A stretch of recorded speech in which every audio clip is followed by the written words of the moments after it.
Kembali lagi.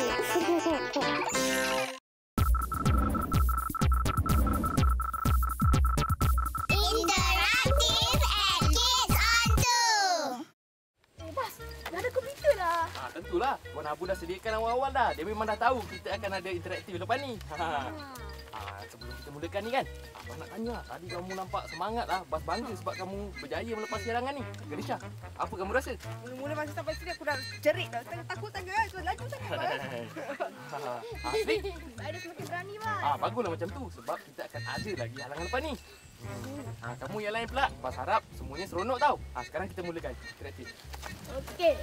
Email hari ini datang daripada Sashi Gunalan yang tinggal di Bukit Emas Seremban. Dia kata, apa khabar semua? Baik. Saya sangat suka akan Kids on 2. Saya selalu menonton Kids on 2. Saya sangat suka akan kartun di Kids on 2, terutamanya Tomika Hero. Semasa saya main interaktif, saya sangat suka melihat tiba Bas. So selain pun apa kurangnya? Bas ni comel sangat. Itu je lah buat kali ni. Tata. Terima kasih Shashi kerana terus setia bersama Kids on 2 tau. Jangan lupakan kami tau. Sekarang Karya pula. Tadi dah ada kan?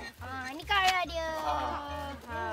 Karya ini datang daripada Nur Ai binti Hasram dari Segamat Johor. Itu bukan Johor kan? Betul lah. Terima kasih Nur Ai kerana menghantarkan karya ni. Baguslah, teruskan menonton Kids on 2 ya.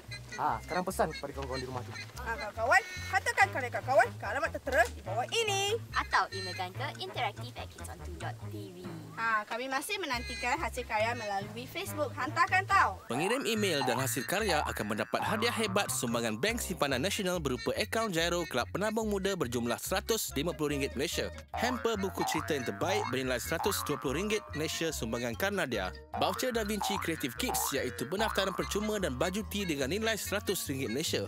Voucher chip biskut Famous Amos bernilai RM20 Malaysia serta cenderahati istimewa Kids on 2 berupa sehelai baju tea. Pastikan setiap penyertaan mempunyai butiran lengkap seperti berikut: nama penuh, nombor kad pengenalan, alamat penuh dan nombor telefon ke alamat Kids on 2 nombor 31 Jalan DBP Dolomite Business Park 68100 Batu Kes, Selangor Darul Ehsan, atau emailkan ke interaktif@kidsontu.tv.